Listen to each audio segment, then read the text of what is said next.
Well, the U.S. Congress did pass a massive aid bill to support Democratic allies such as Ukraine, Israel, and Taiwan. $26 billion was allocated for Israel, with $17 billion specified for defense support. But beyond this support for Israel, the same aid package also included sanctions on the Islamic Republic of Iran following their attack on Israel, their increasing support for terrorism, and their crimes against the Iranian people. The primary piece of legislation, the Massa Act, named after the slain 22-year-old Kurdish Iranian Massa Amini, who was killed by the morality police, focuses on Iran's human rights atrocities. Here to speak with us about its significance is Sarah-Raviani, an Iranian-American activist and visiting fellow at the National Union for Democracy in Iran. Sarah, thank you so much for joining us today. Now, we've discussed the U.S. Congress's bill and its impacts on Israel, but one of the bills included within this package was a sanction bill to hold the Islamic Republic accountable, the Massa Act. So what is the Massa Act and why is it so important? So the Massa Act is a piece of legislation that sanctions the supreme leader and president of Iran for committing human rights abuses and supporting terrorism. Something that's new about the Massa Act is that it sanctions Khamenei and Raisi for human rights abuses specifically. Now, Sarah, you met with many lawmakers about this bill as part of your work with Nufti. What was the response from members of Congress, and were any members of Congress against this bill?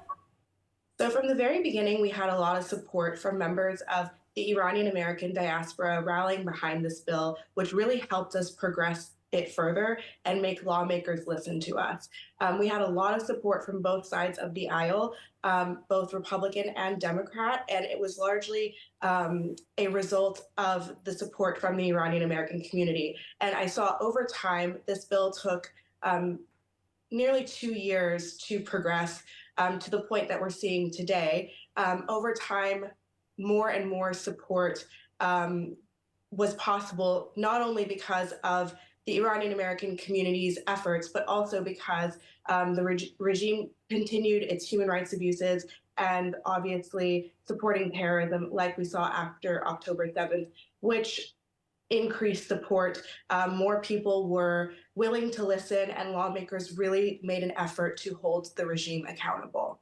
Speaking about sanctions, why are they so important when it comes to the Islamic Republic? So much so that it was included in this massive defense bill by Congress. More specifically, how will the Massa Act help curb the sinister influence of the regime globally? So the Massa Act for us is just a first step in holding the regime in Iran accountable. It's up to us as people from the outside to do everything that we can within our respective governments to enforce sanctions on the regime and isolate them as much as possible for committing human rights abuses and supporting terrorism. There are several other pieces of legislation that are included in this package that will also aim to hold the regime in Iran accountable through sanctions. Now, what kinds of things are these additional bills focused on?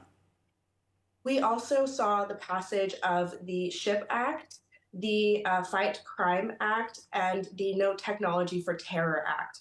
So these are all focused on oil and missiles and everything that the Islamic Republic does to export terrorism, not only against its own people, but to people across the entire Middle East.